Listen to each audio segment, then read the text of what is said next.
क्या आप ऑपरेशन से बच सकते हैं? जी हाँ, बिल्कुल ठीक सुना आपने। ऑपरेशन से बचा जा सकता है। एक इलाज जो बहुत ज़्यादा फेमस हो रहा है आजकल, वो लीच थेरेपी के नाम से जाना जाता है, यानी जोंक से हिजामा। हिजामा के बारे में कौन नहीं जानता।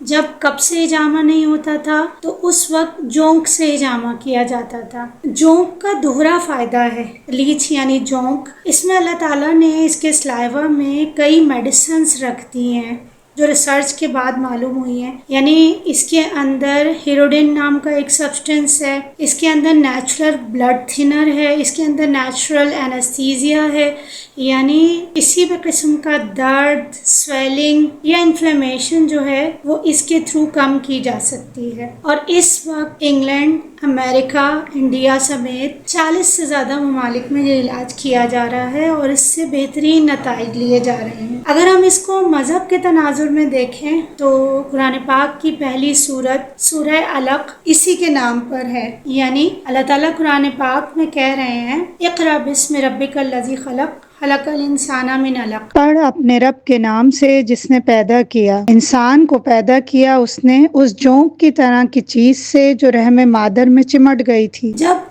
प्रोफेसर कीथ मोर ने इस पे रिसर्च की तो मालूम हुआ कि माँ के रहम में एक स्टेज ऐसा आता है जिसमें बेबी और जोंक की ना सिर्फ शक्ल सेम होती है बल्कि उसका बिहेवियर भी सेम होता है। यानी वो मदर के यूट्रस से चिपका हुआ होता है। जोंक का भी यही मिजाज है कि वो चिपक जाती है। वो खून चूस चूस के बड़ा होता है और बेबी भी इसी तरह से माँ का ब्लड सक करके बड़ा होता है। वो चिपका हुआ होता है और बेबी भी इसी तरह चिपका हुआ होता है। उसमें भी हड्डी नहीं होती और जोंक में भी हड्डी नहीं होती। तो इससे मालूम हुआ कि इस सूरत का नाम इसके नाम पे, अलक के नाम पे क्यों रखा गया। अलक यानी जोंक के नाम पे क्यों रखा गया।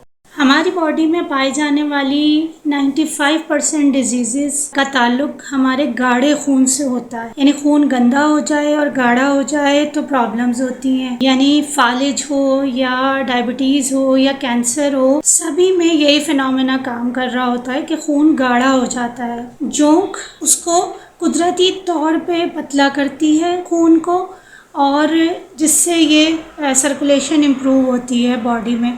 जब दौरान खून ठीक होता है तो सारे ऑर्गन्स को ऑक्सीजन मिलना शुरू हो जाती है और बीमारी रिवर्स होना शुरू हो जाती है। अब इसके अंदर पित्ते की पथरी, अपेंडिक्स हो, घुटनों का बदलवाना यानी घुटने बेकार हो गए हों, या कैंसर का कोई ऑपरेशन हो, या शुगर के लिए गैंग्रीन हो जाती है, उसका कोई ऑपरेशन हो, तो उन सब से लीच थेरेपी के ज़रिए बचा जा सकता है।